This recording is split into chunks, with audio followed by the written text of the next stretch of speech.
Hello. We're back at it again with another episode of Sorry About the Tangent. Before we get started, like always, like, comment, subscribe, do all those fun things. Got to do it in the beginning of the video. If you don't, you won't do it. So got to do it now. Where can they email us at, Devonta? Oh, yeah. Sorryaboutthetangent@gmail.com. And that's also the same name for all the handles as well? Well, mine is gmail.com. Well, yes. So that is the handle for everything else. If you want to follow us on our socials, we have TikTok, Instagram, Twitter. We're not very active on the Twitter. We need to pick that up. But Yeah. Threads. I think Got some good traction on the top 5 Toy Story movies. Thought that was funny. Oh, that's good to know. His first post got some likes. Lovely. With no followers. 0. So y'all can be followers on there. But what are we talking about today? Today's going to be a conversation about Supergirl.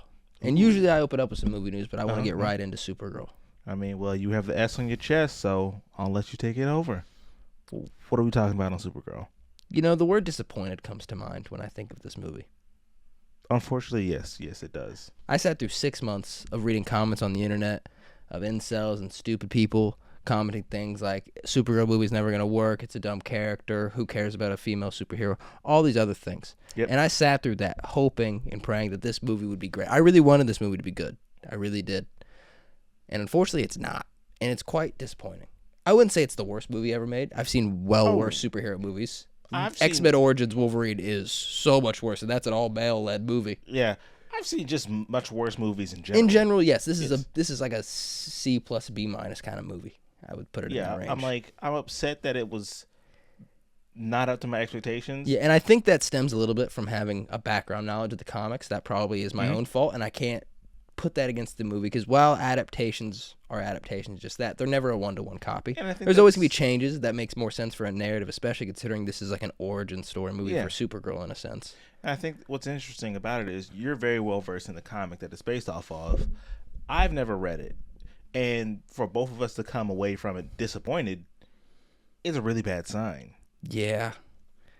So what did you... Just from the characterization, the story itself didn't really hit the same way in the comics that it does in the movie. The characterization of Ruthie as a whole, she's a little bit older in the comic. Before you expand on, what was the comic that it's based off of? Oh, Supergirl Woman of Tomorrow. Okay. Is the origin for this movie. It's the adaptation. Okay. Ruthie is a little bit different. She's a little bit older, and she's a little bit more... She can take care of herself. There's a moment... we're going to spoil this whole movie. There's a moment like when they're on the Kryptonite planet, where it's got the Kryptonite sun, that Ruthie's protecting Supergirl in that moment. There's monsters attacking, and she's holding up a sword and all this other things. There's a moment in the comics where she's battling Krem, and she beats the shit out of him and has him at sword point, I guess you could call it. Yeah. She doesn't kill him in that moment, not to say anything, but she's more of a character. Capable. Yeah, she's just not running around spouting exposition. Yeah, that she's trying to Ruthie her father. Ruthie of her full family name. I also thought the changes to Krem, I kind of get them, just because you're trying to make the character, I guess, pop on screen a little bit more. But I thought it was more interesting when he's just a regular dude who is an awful person. He doesn't really have special powers. Now, he does use magic at times. This is an orb. I'm not going to get into it. But I just felt like a normal dude committing these atrocities is more interesting than a dude with the strength of 10 men, which we never see. He catches a car. He catches a car. It's not a car. It's a tank-ish Fuck thingy. off with that shit. Semantics. Churlish. I will hit you on semantics at every point. You didn't pick up on my substitute teacher reference? Okay. No. I did, though. But Key and Peele. Love them. Now, for me, what was really disappointing, you're touching on the story. Yeah, I know central narrative to a story is very important to you. Like, if a story... important. Yeah, if a movie doesn't have a central point or, like, an underlying theme for you, it doesn't work to a degree. I feel like you do at times, though. You love a cool movie. Movies don't always have to have this, and this isn't, like, a critique you always have. But dive into it. I mean... I don't mean to steal your thunder. No, you're fine. You're setting me up perfectly, though. For this movie, like you're saying, you're alluding to it. It has no central theme. There are a lot of things that it's trying to do. We touch on the trailers, make it seem like this is going to be a movie about finding a home after you lost your home, like a refugee immigrant. You're trying to make a home for yourself that doesn't really quite feel like home. Mm-hmm. And I thought that we were going to explore Kara learning, which is really interesting because in the comics, she's not really like not wanting to go home. Yeah. She's just kind of out and about for her birthday, drinking on a red sun planet. Yeah, and That's the whole like that's the reason like she originally finds Ruthie. It's not like she's trying to avoid Earth. yeah. She actually is trying to get back to Earth. She goes, I need to get back to Earth. I got a home. Yeah. And this one is just they set it up. They make it seem like she does not feel at home on Earth. She doesn't feel home anywhere. And I'm okay. This is going to be a story about finding your place in the world, finding home. How do you make a new life when your old life was destroyed right in front of your eyes? How do you cope with that and deal with that? And we don't get that in this movie. No, we do not. We get like how revenge is bad and it never satisfies your soul, which to a degree is one of the central points of the comic. yeah. But like I think in this film it doesn't work really well because Do you think it's because they didn't really set up? Because I mean you have Kara saying that like, oh, revenge is bad for your soul, it'll like age you, and they're trying to make that comparison of like her losing her home and then Ruthie wanting to take revenge on the person that killed her entire family are the same thing, but in practice it just doesn't make sense. It doesn't work. Mm-hmm. And that falls flat. And then you also have another point that like they could expound on. They touch on it very briefly, of the brigands have all male society that capture young girls and women, make them slaves. And I'm like, okay, we can explore that. Yeah, which is a change from the comic, and it's I've seen comparisons online to it Yeah. of Mad Max Fury Road kind of thing, which is interesting if you're gonna make that kind of change and you're gonna, because again, like I mentioned, and Krem joins the brigands in this, like you see him join. He's not like the leader from the jump. Yeah. In that sense. I guess you gotta just make the brigands like give as much like, hey, these are the bad people. Make it as blatantly. Yeah, as I get possible. that, and I understand that change. Yeah. I'm not. It's not even a real nitpick I even have with the I just movie. think they don't expound on it. I would agree. They don't really go into much detail because you get the whole family who poisoned Supergirl. Yeah, to get their daughter Mhm. back, but then we don't really.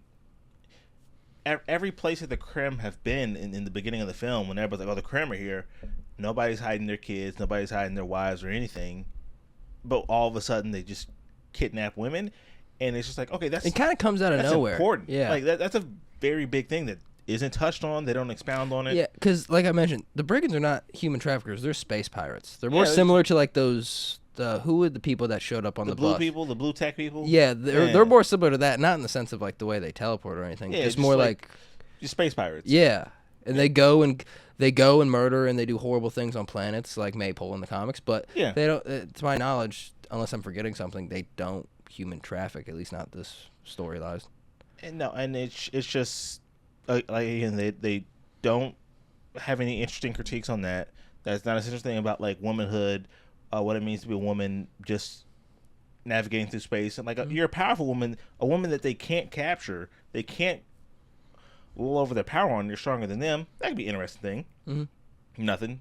Revenge, not that great. Found home. We don't really get touched on that. And so when you don't have anything to latch onto for these characters and for yourself in the story, you find it very hard to be interested in the story that it's presenting. Which is really interesting because the director for this movie is Craig Gillespie, he's made movies in the past that are female-driven narratives that, in my opinion, are really good. Like I, Tonya is a movie he made. Yeah. What's another? He made Lars and the Real Girl, which is not a female-led movie, but I meant to read off Corella off my list. Yeah, Corella. Yeah. He also made movies like Fright Night. It's a dope movie. I don't know if you've ever seen it. It's got Anton Yellick, the guy who passed away from Star Trek. I don't think I've seen that one. You never seen Star Trek? No, Fright Night. Oh, okay. He played Scotty, beat me up guy. He also made Dumb Money, the movie about GameStop. Oh. Yeah. He's got a very fascinating. He also has directed and produced a lot of TV. Yeah. Over the years. So it's, and I mean, like most people are saying, I think it just boils down to just like it's a weak script. Yeah, which Anna Nagari, I don't know, I'm mispronouncing her name. This is her first real writing credit, I believe. Like she's got like as like a written by. Yeah. Like, she's like This is her full she worked thing. on a short film called Win Win, and she's also slated to be the head writer of the new Wonder Woman project, as well as one of the writers on Teen Titans movie. She's the head writer on the Wonder Woman project. Now that could change. That's just what I pulled up from her IMDb when I was doing research for all this. now. But yeah, she's also a writer on the new Jason Orley movie that's coming out. Guy who made Big Time Adolescence, Pete Davidson movie I really like. Yeah. Yeah. Okay. I'm confused, and maybe she wasn't familiar with the source material, didn't know what to do with the characters. Well, in the interview, she talks about how she didn't love the ending to the comic. She found it a little too gruesome because she says that Ruthie kills Krem, or Supergirl. Yeah, Supergirl kills Krem, I believe is what she said. In the comics, they decide Ruthie can't get herself to kill Krem. Like she's trying to at one point, and she just physically can't. And then her and Supergirl come up with the idea of come up with putting him in the Phantom Zone. And he stays there for 300 years, and then you meet Ruthie as an old woman. And the whole story is her narrating the story. Like, she wrote a narrative, and she's retelling it to people. But in that narrative, she has Supergirl kill Krem. But in reality, they just put him in the Phantom Zone. And they release him from the Phantom Zone 300 years later, however long it is, and then she talks to him, and then she smacks him on the head with a cane, and she walks away. But he doesn't die in that moment. Fascinating. I mean, that just wouldn't work in... It wouldn't work in the movie. I'm fine with a narrative change. I'm just more explaining. You just explain it. No, but I understand you need to kill Krem, but at the same time, it's kind of a big portion of the comic where they don't. I was cheering on killing Krem as soon as he came on the screen. Yeah. Like, the first time I saw him, not because I hated him because he was like, a villain. I hated him because he just was boring. He was boring, and I thought the opening when he just shows up to the house, and just kills the family for the sword, basically, kind of stupid. Very, and I'm like, I don't know. They don't even take Ruthie, which also just feels like... Yeah, why did they kill Ruthie? And I know you're going to be like, because it's a movie, but like... I don't know. It's stupid. Like, why'd you... Because this is a stupid point. Like, how are you going to leave her alive if you kill everyone? I think it would be very fascinating if they kill everyone and they attempt to take Ruthie. And then she escapes. And she escapes, or she fights her way out, so that she's like very capable in the beginning. We don't see that at all. No. And...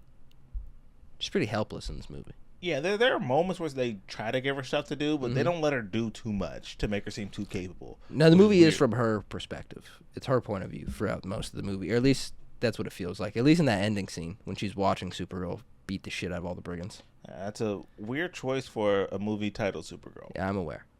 But that's a very fascinating observation. Do I see it like that? I don't know. Maybe not from a whole narrative perspective. There are points, but no, yeah, I can see where you're pointing at that.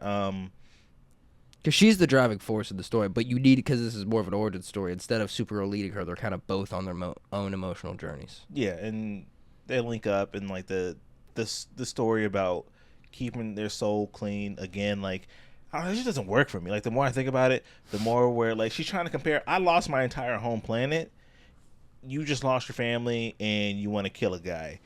And I'm thinking of, like, those aren't really comparable. Your entire race is gone. It's just you and your cousin and your dog. Like, you don't have a home to go back to. Mm-hmm. And she's like, I don't want your heart to, like, be turned so cold and, like, hard like mine. I'm like, is killing the guy that kills your family really going to do that? I mean, according to Batman's a rich white dude, man. Like, whatever, man. I mean, he's got the whole rule for a reason. Yeah, whatever. We're in space. Those don't apply. Those don't apply in space? I don't think so. I mean, Superman kills people on occasion. Oh, yeah. He has no qualms with it. He doesn't like it. He prefers not to. Not a big fan of when he kills Zod in Man of Steel. Yeah. Don't like that movie. No, yeah, it's not great. Yeah, no, it's really not. But no, any other problems that you had with Supergirl? Anything that was like just really glaring to you that you just are just very disappointed in? We touched on a lot of it. For the most part, I'm fine with most of the narrative changes they made. Mm-hmm. But one of the biggest gripes I had was the ending scene with that god-awful needle drop. Ooh, okay. Well, before we talk about that needle drop, I want to take a quick break, and then we're going to come back with Patrick's needle drop complaints. Sound good? Yeah, I think it does. All right. Hello. We are back at it again. We're here to talk about needle drops, and we wouldn't be a podcast without a top 10 list. Patrick, do we have a top 10 list? No, we have a top 9. Ooh, okay. See, we're doing something different. We're different than the rest. I couldn't think of a 10th song, to be honest with you. We're I got stuck between 3 for number 10. We're working with prime numbers. I'm pretty sure 9's a prime number. Is it? Mm-hmm. What about 3? Like, doesn't... I'm pretty sure... I don't know. Don't look me up. We'll just ride with it. Just rock with it, man. just rock with it. No, it's not. Yeah, it's divided by 3. Prime number only means it can be divided by itself in 1. Oh. Anyway. We're not here to talk about math. We're here to talk about needle drops in your top 9 list. What's that about? Well, disclaimer before everything. Yes. The song that was used in the movie is not a bad song. And the cover itself is not a bad cover. It's performed by Kelty Gray, and I think she's getting a lot of unnecessary hate. I think the song just doesn't fit tonally with where we are at in the movie. Don't you agree? Yeah, I agree. So because of this, I compiled a top 9 list, and I consulted with many people, women specifically, to get their perspectives on it. Ally. Okay. I got many women to consult my list. Listen to women. And to judge it. So this has at least a few point of views on it. Of course. So we're coming in at number 9, The Middle by Jimmy Eats the World. Just keep the same song, the original version. We don't need the cover. Again, no hate to you, Miss Kelty. I'm sorry. Quick fun fact, though. Apparently, the decision for this song was made in the final weeks of editing, and it was between Gunn and Gillespie going through 45 different songs trying to decide which one, and they landed on this one. Yikes. Yeah, I don't know if it takes you the final weeks and you went through 45 songs, you should have just went the first one. Well, we don't even know what the first one was. I mean, we'll never know, but that's fair. The rule, I think, don't overthink it. Yeah, no, I agree. Number 8. I really wanted to have a Paramore song on this list at some point. Of course. And again, this list is in no specific order of how greatly I want the songs on here. And some of these songs won't fit for what the message of the song is. It's more of a tonal kind of vibe I'm going for here. So it's not that deep, people. But I really wanted a Paramore song. I was leaning one way or another. I landed on Ignorance. Okay. Do you know the song? No. Of course you don't. When you said one way or another, I was thinking, one way or another, I'm gonna find you. I'm gonna get you. It's not gonna work, but I just was thinking of the song. It would be okay. It would be the worst song in there, honestly. I think it would be a fun, if the movie was more fun, but it's too much of a dark tone. A great song for the bar fight because they're all honestly, trying to get the little girl. That would have worked. Honestly, the next song on my list would have been done great for the bar fight. Hit the microphone. Bad Reputation by Joan Jett. Never heard of it. It's the theme. Okay. I'm just gonna move on. Number 6, Like a Prayer, Madonna. And I think this song works because it's a little bit of a similar vibe. It's a slower song, but it kind of builds into this great. It's like the white woman's dreams and nightmares. What? I don't know. It builds. I've never heard anybody describe a song like that. Yeah. I'll allow it. I don't have much to go. I mean, I like the song. It's the I close my mind. I don't think you need much defense on it. You said white women's dreams and nightmares. When you say dreams and nightmares, everybody's like, that's fair. Valid. Yeah. Okay. Anyway. Number 5, Cherry Bomb, The Runaways. Okay, yeah. It may not work perfectly. I just think it'd be a fun song to have in there. It would go well with all the when she's like whipping the people around and hitting them. Number 4, Rebel Girl, Bikini Kill. That's a banger, bruv. You don't know it, do you? I don't. Okay. Celebrity Skin, Hole. Why you say hole like that? I don't know. I just thought it was a great way to put it. I typed it in the doc in all caps. I don't like the way you said that. Hole. Speaking of hole, number 2, Barracuda. Whoa. That's not the... It's a good song. Barracuda by Heart. Right. And the number 1 song, which I think most people could collectively agree that this song would have worked better. Call Me by Blondie, which was the song in the trailer, people. Why didn't we just use that? I've seen a couple edits with that song, and again, it maybe doesn't fit narratively in the sense of like what the message of the song is, but it's a catchy song. It works better. Yes. Maybe they want to use it because like I was in the trailer, nobody really everybody's like, oh, they're lazy, somebody's gonna think that. But hey man, if you find something that's a banger, just ride with it. Yeah, and also this is my list. I don't give a shit what your lists are. This is mine. Yeah. You got a problem with it, I don't care. Leave a comment. Tell me what your problem is. Tell me what you would sub out. I don't care. Or give us your list. Yeah, give me your top 10. But at the same time, my list is No. mine. We don't do top 10. We do top 9s. Yep, that's a new thing around here. Only top 9s. We're doing top 9s, yeah. I did have a couple of honorable mentions. Ones that really wouldn't work at all, but I just thought it'd be fun. Heads Will Roll. Thought that was yes. You Oughta Know. Alanis Morissette. Jagged Little Pill. Yeah. Just a Girl, No Doubt. Mm-hmm. You know Gwen Stefani? I do know Gwen Stefani. She's married to... You know she's the lead singer of that band? Didn't know that. I didn't know she was in a band. I thought she was a solo artist.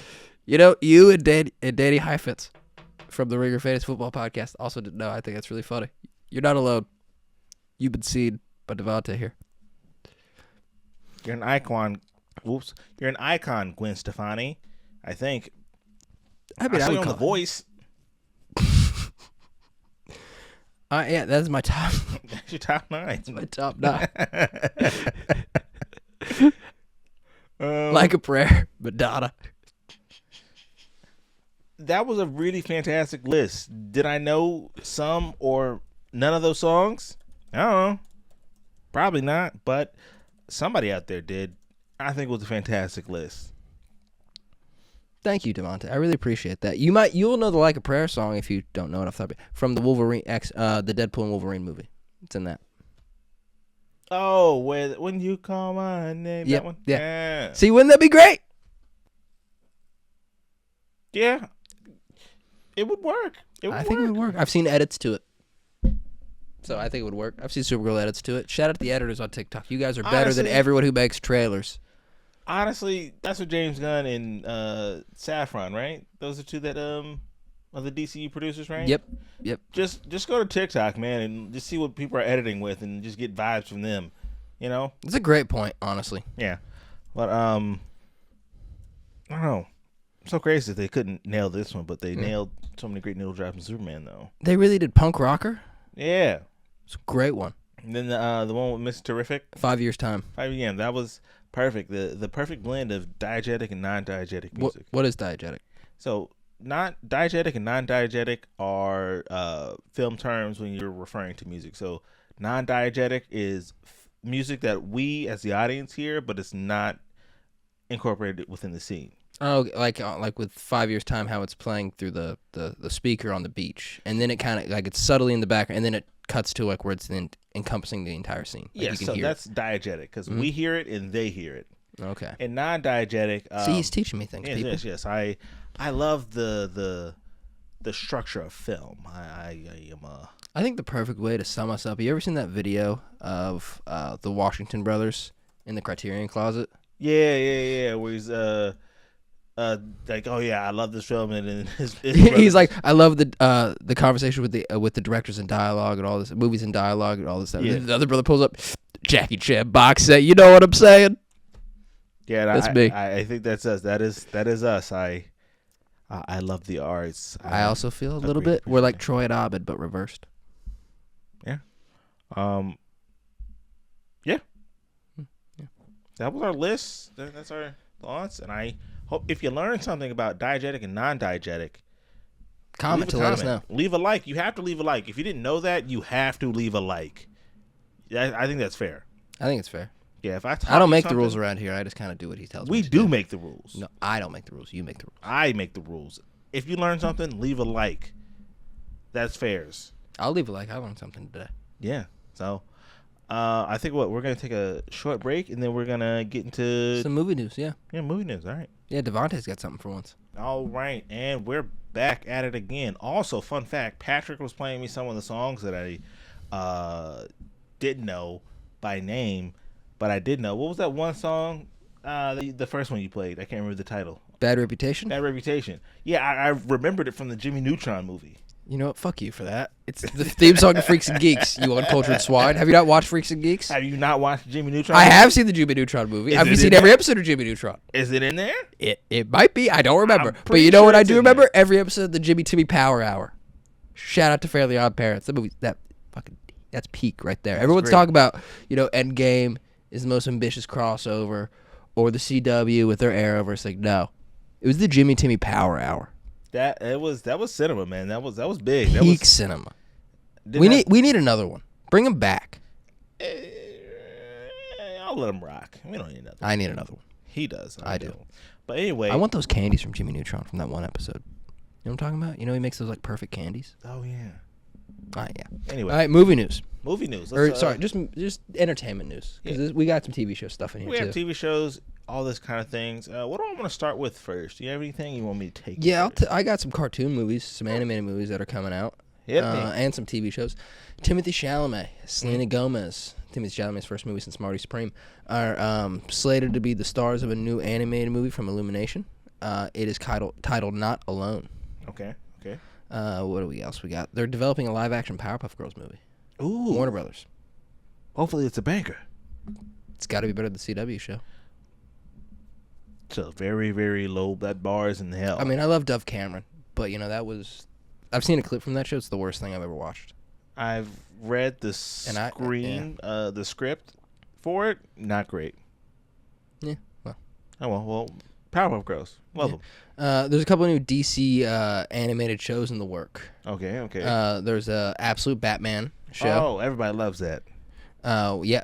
Did you ever read the Absolute Batman? I've never read them. Know about them. A lot of the art that they have for it is really good. The cover art is really great. The giant logo on his chest. The origin story is slightly different. If you get a chance to read it, it's great. I need to take some time out to actually read them. Yeah, well, you can go watch Comic Historian's YouTube recap of all of them. Oh, yeah. Rest in peace. Rest in peace to a real one. Another one, Joker Laugh Riot. It's Joker trying to solve the crime of Batman's death, essentially, and him dealing with who he is as a character when there's no Batman. Okay. And then another kid-friendly show called Crypto. Yeah. There's been a crypto show before. I don't really care much for that one, but I'll probably watch it. Yeah, take a look, see if it's any good. Yeah. Yeah, but I didn't really have much movie news this week. Just a couple things that went on. There's some other things. Obsession is now outgrossed Sinners. Yeah, I saw that. I don't know how you feel about that, but I saw tweets that Sinners or Obsession. You can hold off now. We're good. Yeah, you've had enough, big guy. Yeah, we got too much dip on your chip, big dog. All I gotta say is, just like the white man, it's still a black man shine. Nah, but what? Don't do Curry like that. Nah, but I love it. I mean, there are two original stories in the horror genre that are doing fantastic, that are gross a lot of money, that has solidified one director as one of the greats and has helped start another director's career. Yeah. I think it's fantastic. People that are like, kind of like, oh no, and like having this like weird like hate fest between the two. That's unnecessary, guys. Let's grow up and be real. You're getting real parasocial with these movies. You didn't make them. You didn't star in them. You just watched them and you're a fan. Relax. We can have both cakes and eat them. Let them eat cake. Ooh, we're not Maria Sweat in this bitch. Whoa. You're not Kirsten Dunst? No. I think I said her name wrong, but yeah. Mary Jane Spider. Yeah. Mary Jane. She's going to be the new Minecraft movie. Yeah. She sent out a tweet saying, I wish I could do a movie that makes money for once. And now she's in the Minecraft movie. I hope she makes a bunch of money. I hope she does too. She's doing it for her kids. I respect that. Yeah, so do I. I love Kirsten Dunst. Yes. Jumanji? It's a banger. What else? Any other movie news on your end? No, I know you had some. I do have some. Your Mother, starring Marshall Ali. Marshall? Is it not Marshall? It's Mahershala. Is it? Yes, it's Mahershala Ali. Every time anybody's referenced him, they said Marshall Ali, and I'm like, all right, that's his name. You can look up a pronunciation on Google right now. It'll say I Mahershala. never needed to because I was so confident that's how you said his name. That's how everybody said it around You gave me so much crap in college for mispronouncing Terrell Owens' name. Because I knew that one. That's all a man has is his name. That's what the Crucible taught us. Did you not pay attention? No. I'm disappointed in you, honestly. My bad. I didn't know that. Blame the people around me, man. I'm not going to blame your support system. I'm part of that. Well, I don't know. Ooh, John Cho's in this movie. Oh. Mahershala Ali, I was very familiar with. He was in season 1 of Luke Cage. He was Cottonmouth. I never watched Luke Cage. I'm not gonna lie. It was really great, and then they killed him, and the show went downhill. Very depressing. I'm sorry about Well, that. it didn't go downhill. It just wasn't as good without him. Did you watch Moonlight? I did. Okay. But yeah, Your Mother, Your Mother, Your Mother, starring Mahershala Ali with Tariq Nasheed, I believe was the director. Bassem Tariq. Bassem Tariq. Who's Tariq Nasheed? I don't know who that is. Giancarlo Esposito's in this movie. Jean Cho, Tiffany Boone, Tremel Tillman, Severance guy. Yeah, Tremel. Yeah, I love him. He's great. The dancing guy. In Mission Impossible directing Part 2, he's on the sexy submarine boat, and it's like, you should be out of your damn mind. I love him. Okay, good to know. We'll learn things about you today, DePonte. Of course, you learn all great things. Mahershala plays a religious hitman that's like trying to balance like family life. Yeah, that's the tagline here says. Yeah. So, don't know much else about it. Like, the trailer I saw looked dope. It says, when his wife dies, he embarks on a journey, a desperate journey across Houston to protect his children as he confronts the forces that are closing in around him. Okay, this is gonna be a banger. We're gonna get as close to Blade as possible. We're never getting Blade. No, Kevin Feige, you shouldn't have done that. Got too much dip on your chip, and then you went and oh well. I'm not even gonna say, but we're not gonna get another one. Any other movie news? Alan Ritchson is in another. It's Richardson. Richardson. It's Rich. I thought it was Richardson. Richardson. Alan Richardson. No, it's Richardson. Richardson. Alan Ritchson is in a Motown-esque film. I can't remember the name of it. It looks dope. What was his first TV show? This guy, Smallville. Damn straight. Arthur Curry, baby. Aquaman. Worst character, but yeah. Yeah. Aquaman sucks. Aquaman. It's also Thad Castle in Blue Mountain State. Oh, yeah. He's also a Ninja Turtle. He is a Ninja Turtle. Which Ninja Turtle, though, Devontae? Is he Raphael? He looks like a Raphael. He's this one. Did he play Mikey? No. No, I'm just fucking with you. He is Raphael. But this is Mikey, yeah. This is the last Ronin. Ah. Neat. Yeah, it's like, I can't remember the name of the film. You have to tell me what it is. Because I just remember he's a regular family man, gets framed for a crime by a mob boss, and he's out to get revenge and get his wife back. I think I saw a trailer for that. Like, does it open with, like, something going through the window? Yeah, something like that, yeah. It's by Independent Films. The Man with the Bag? Yeah, I think that's the name. But, oh, no, it's Motor City. Motor City. Yeah. Ex-con seeking revenge against a ruthless gangster who framed him for in 1970s Detroit. Yeah, so it's on Motown. Yeah, that's what I was looking for when I was looking at all these descriptions. Yeah, I was. So that's pretty interesting. In horrible movie news, somebody gave Yui Bowl more money. Who's Yui Bowl? The worst director you've ever heard of. I've never heard of him. Exactly. Look him up. He has nothing good. He has made nothing good in his life. He's German. Yeah, I'm German. Well, part German. He's a German writer and director that's made hot garbage, and every time he's touched a camera, you know how people are saying like, "Hey man, get rid of the podcast mics." People are going a little crazy with it. The discourse is going insane. Don't let Yui Bowl touch another camera in his life. He puts out nothing but doo-doo. He puts doo-doo on your screen and he forces you to watch it. He made a Far Cry movie. It was terrible. He made it something called Auschwitz. I've heard of that. Not the movie, but yeah, I've heard of Auschwitz. Yeah, I don't know if he was the right person to make Which was worse? This is probably worse. This is worse than Auschwitz? Yeah, because it's called Citizen Vigilante, starring accused sexual offender Armie Hammer. He isn't the greatest movie of the 2010s. Was it with Johnny Depp, Lone Ranger? The fuck? No, Social Network. Oh. He plays the Winklevoss twins. I was like, what the fuck? Nobody liked Lone Ranger. I saw the movie in theaters. I've never seen it. Saw it for a kid's birthday party. No, he's in Social Network. He plays one of the Winklevoss twins who's suing Mark Zuckerberg. He's one of the two lawsuits going on. Oh. It's him and Eduardo Saverin. You haven't watched that movie? No. What? I haven't cared for Social Network. Aaron Sorkin, David Fincher, coming together to create something beautiful. You need to watch that movie. It's the greatest movie of the 2010s, and I stand by that. Anyway, don't do that to Social Network. You're probably right. Peak score, peak cinematography, peak writing. Yeah, Yui Bowl making shit films. You're talking about a great film? I'm talking about a horrible one. So Citizen Vigilante, I have it pulled up. It has a god-awful poster. Oh, it's terrible. It's shot awful. I'm pretty sure with the camera we got, I can make a better film than Yui Bowl. More interesting. We did just get a new camera. We did. I made a. If you can find it, I'll challenge you, and then you'll have to tell me if you find it.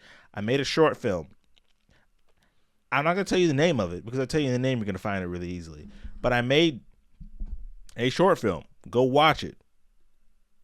If you find it, let me know. Put it down in the comments. Tell me the title. Watch it. It's better than what Yui Bowl made. I like how you just plug into your own thing. You won't find it. I promise you they won't. It's a scavenger hunt. His full legal name is... I'm just kidding. No.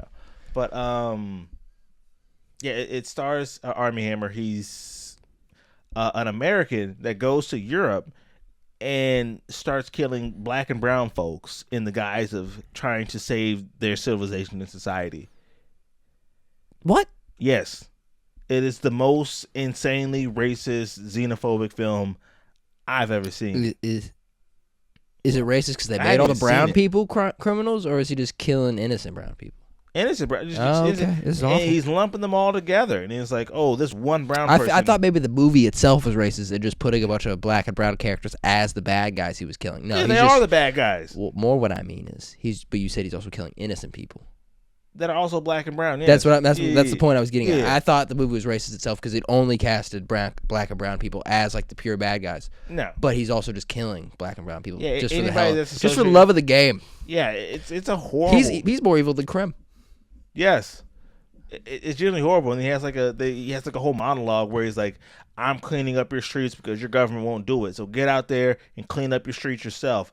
Like, is this man calling? Did you watch the movie? Oh my god! No, I refuse to give this movie money. Look at this.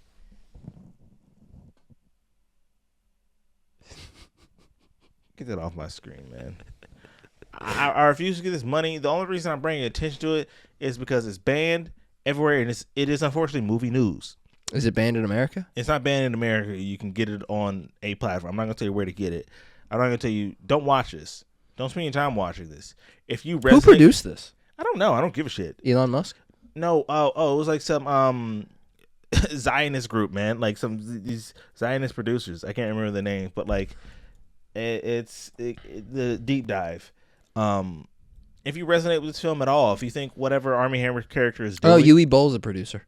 Of course he is. Duh. And one other person that I'm not going to mention their name. Yeah. He was also born in Germany, though. Yeah, if you resonate with this film, don't talk to me. Don't watch my stuff. You're an evil person. Plain as day. It's horrible. You don't like and subscribe. No. Get out of here. You're not welcome. But send it to your non-racist friends so they can like and subscribe. There's no way they don't have racists. The people that watch this are all horrible people. Yeah, don't watch this film. It's horrible. All the reason I'm talking about it is unfortunately, movie news. It is a movie that's come out that has garnered a lot of talk online and is spurring a lot of like hateful rhetoric. And I'm here to combat that. Don't watch this film. It's not worth your time, not worth your energy. Don't interact with it. Do you have any other points on the movie, or are you good? I'm good on that. Any other movie news? You said something about Jonathan Majors? But yes, Jonathan Majors. News about him.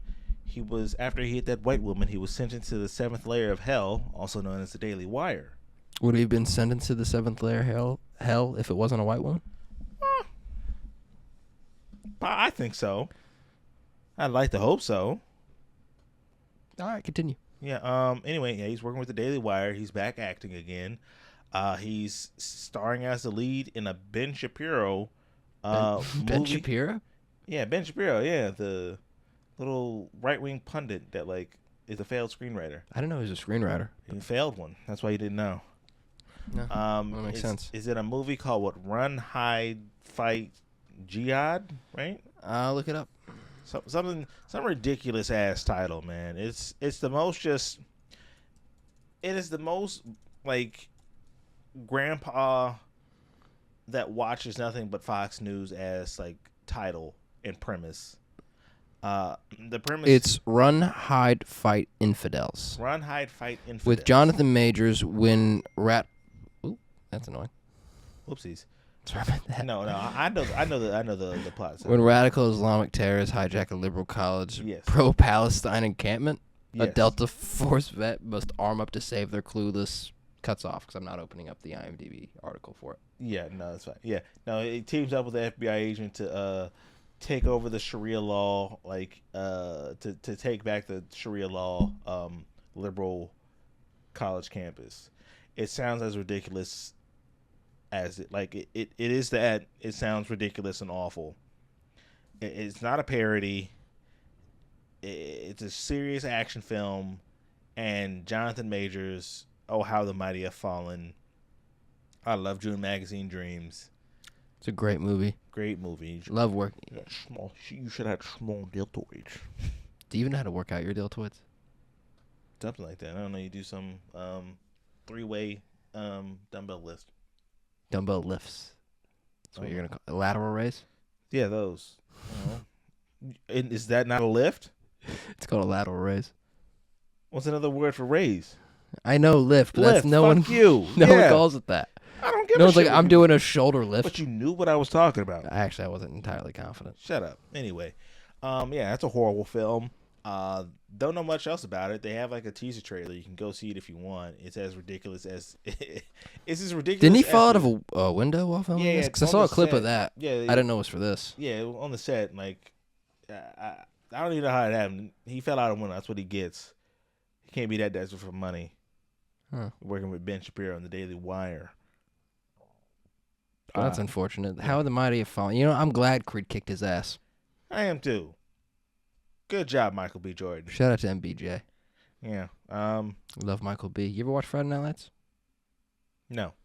Oh, you need to. I've seen him in other things, but you watch The Wire? No. You watch Hardball? Have I seen Hardball? Probably not. You watch That Awkward Moment? Zac Efron, Miles Teller? Awful movie, but I love it. No, I don't think I have. Chronicle? I've seen Chronicle. Yeah. Okay, there we go. Took a minute, but we got there. Yeah. Fruitvale Station? I've seen Fruitvale Station. Okay. That's where him and Coogler got their start. Yeah. I mean, that's it on them. I don't really have much to say on that whole film. Well, I guess it is technically movie news. I guess that does kind of wrap us up, you know. Thank you. What? Who said we were wrapping up? That was all the movie news. Yeah, I said movie news. Okay, sorry. I have one more thing. What is this thing? You didn't put it in the doc.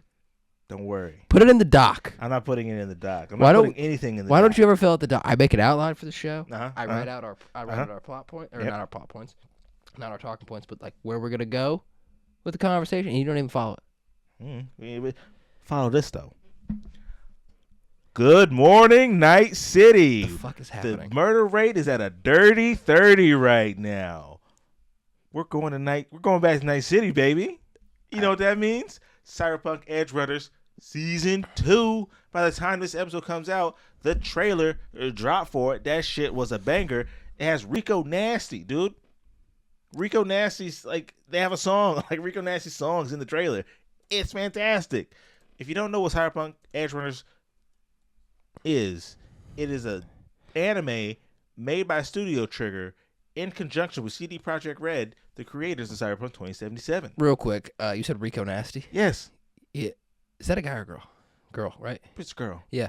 You know, she has one of the most synonymous Madden songs ever. Really? Yeah, Time Flies. If you look up any, like, Madden, it was specifically Madden 20, the one with Mahomes on the cover. But, like, that's like a synonymous song with that Madden. You see a lot of edits to it. Fascinating. I've never played a Madden. You know, game just fun fact for you. A long time. Anyway. But what the fuck are you talking about? I've never even heard of this shit.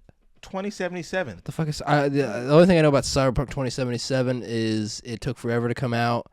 Keanu Reeves is on the cover of one of something, and he's got a robotic hand or something. Yeah. He's Johnny Silverhand. That's the extent of my knowledge in this topic. No. So I don't know video games. You're on point. It's a video... Cyberpunk 2077 is a video game made by CD Projekt Red. It took forever to come out. Came out really bad. Why was it bad? It was very buggy. Was practically unplayable. But I played it. I loved it, even in its buggy mess. And they've been improving on the game. Now the game has a thriving fan base. It's got a lot of love. They put out like a DLC. It's better than Fortnite. Yes. Does it have more fans than Fortnite?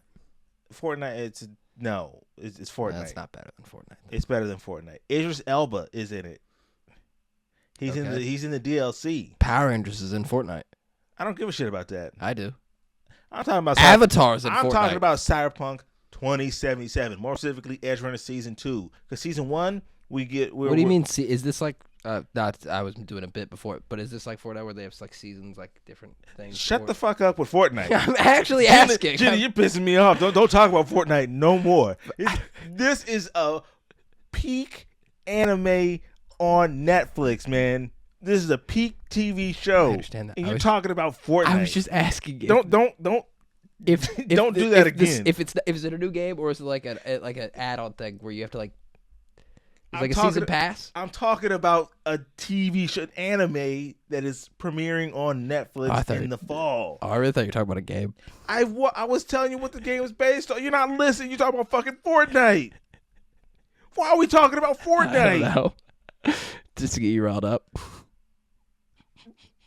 Fuck you. Genuinely, what the hell? I don't know. Anyway, I'm back to talking about peak. Cyberpunk Edgerunners 2077. Great game. Great TV show. He's flustered me. Cyberpunk Edgerunners. We get David Martinez. If you know, you know. It's a very sad, great story about Night City. And what I love about Cyberpunk Edgerunners is you have great characters, and one of the biggest characters within this series is the city itself of Night City. Night City is probably the worst place you could live. Is it worse than Gotham? Worse than Gotham. How is that possible? Dog, I'm telling you, David's mom. Is it worse than Detroit? Yes. It's like 5 Detroits put together inside of Gotham. Inside of New Jersey? Yes. It's horrible. Corporations run this city like no. Is it worse than Raccoon City? Yes, on a different level. Raccoons, I think you must try to deal with like mindless zombies than gonks around the street suffering through cyberpsychosis that could just rip you in half. Half the words you just said made no sense to me. Don't worry, Choom. I got you. What the fuck does that mean? Don't worry about it. Anyway, okay. We're getting season 2, and we're following a kid. Can't remember his name. I'm just so excited. Like nothing's really sticking at them. I haven't really like been able to absorb everything. I've just been so happy that we're getting it. We're following a kid who wants to go back to like filming things like a cinematographer, like a journalist. So yeah, he's walking around with a camera because in this world they have something called a brain dance. And a brain dance is you live in it's like virtual reality, like knocked up to like 100. You're literally living through somebody's reality, so you can witness murders, violent crimes, horrible things, and people experience this. And he wants to get right back to the nitty gritty. And I think the worst thing you could be in Night City is a journalist. And he's documenting everything. So you know this dude's going to record something with his camera that he's not supposed to see. And him and his crew are going to die a horrific death. And it's going to be beautiful. And I'm going to love it. Oh, because in season 1, the writer, because everybody was like, oh, I wonder if there was ever a nice ending. And the writer came out and was like, oh, I didn't write a good ending at all. The ending that you got, there was a horrible ending where David gets captured. He gets turned into a robot soldier to fight in South America. Okay. And like, wow, that's awful. What we got was actually pretty beautiful, but still sad.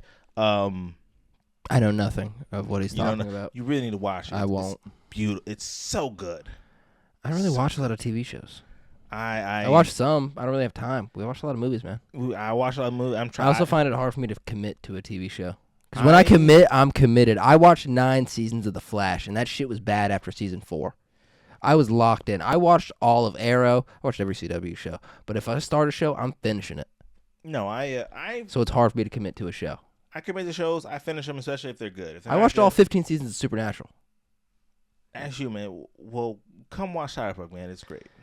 I'll get around to it. It'll be on my list. It's fantastic. Anyway, by the time you're seeing this when it comes out, the trailer's already out. We're getting it fall 2026. Get your hearts ready. We're about to get attached to some great characters that are going to die in the worst ways imaginable. And honestly, I'm all here for it. I love it. But that's me on Cyberpunk and Cyberpunk Edgerunners Season 2. Do you have anything else? No, I don't have anything else, so you can now actually end it. Actually, I have one more thing to talk about. We usually record on Sundays. This wasn't announced then, but it was announced this morning. Yes.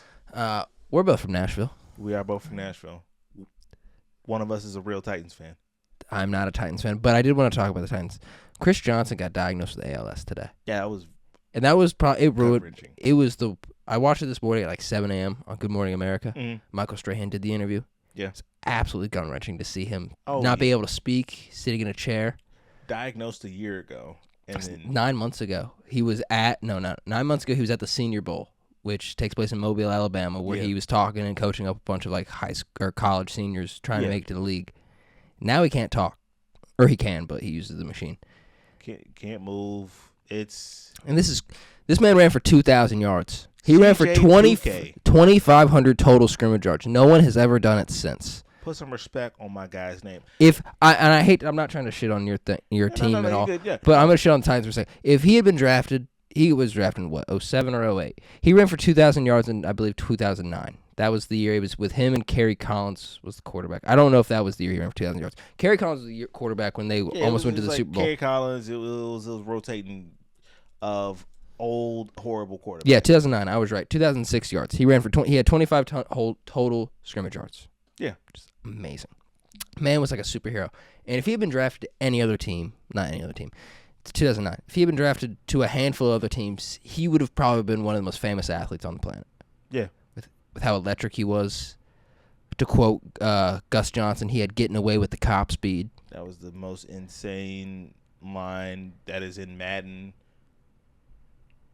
10, I think. Was that the one with Larry Fitzgerald on it? Madden 10, Larry Fitzgerald, and Troy Polamalu are on the cover. Yeah, that line's in there. It's an insane line. But no, I mean, like, you're right.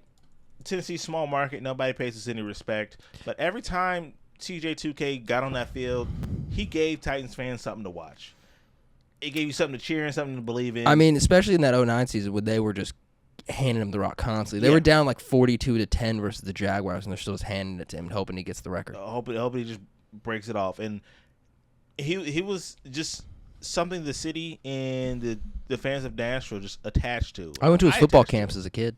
Oh, wow. Yeah. No, I was aspiring to be a football player.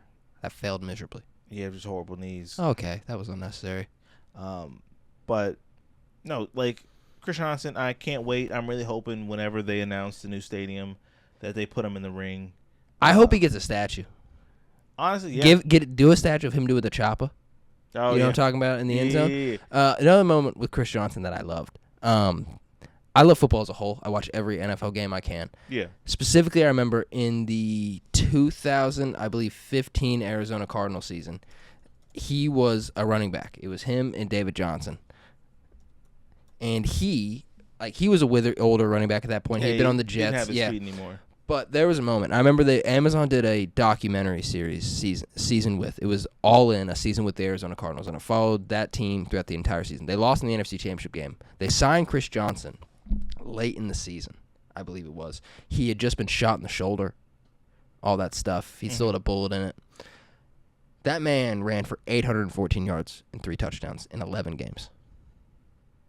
There was one play he was playing against the Ravens. He gets tackled and rolled up under. He rolls on top of someone, gets up, and then takes off sprinting because he was never technically down. He gets caught because he's not the same Chris Johnson. Same Chris Johnson. But the way he ran was beautiful. The way he sliced up a defense, the way he cut back, very Barry Sanders-esque. That short little prime window he had till like 2012, give or take. Sadly, he also had a quarterback in the name of Jake Locker. Yeah. Which paper mache ass, man. Yeah, I don't even know how he got in the NFL. You know, that's the only team he ever played for, too, was the Titans. Yeah, he played for them, and then when they released him, he retired. I'm like, but I just want to take a moment to talk about Chris Johnson. Yeah. What he did for football, his legacy. The state of Tennessee. And he put the Titans on the map, kind of. When those teams were god-awful, there was nothing to watch. Because living here, I'm a Patriots fan, die hard. But the only games on TV were Titans games, so I had to watch that. So I loved Chris Johnson. He was the coolest motherfucker. He was like a superhero here. And to see him not be able to fly anymore is wild. Yeah, no. As a diehard Titans fan, then. Sorry about that, by the way. Yeah. No, what's it like to not win a Super Bowl? I don't know. It builds character. You don't win everything. Yeah, I'm aware. I've lost 3. I've been to 9. Yeah. That I remember. Yeah, sometimes you really appreciate it. You appreciate the toiling, the suffering. It's fine. I love it. I love my team. I'll never drop them. We have Cam Quarter.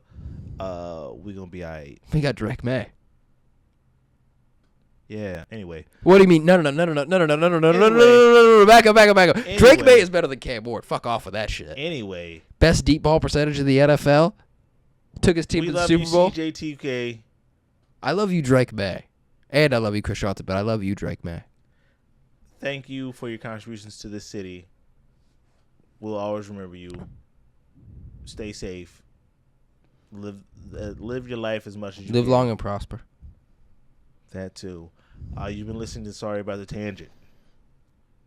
Please like and subscribe. Yep. Follow along Instagram, TikTok, YouTube Shorts. I know it's the same thing. Like, comment on all the posts. Yeah. Do what you can. Thank you, David.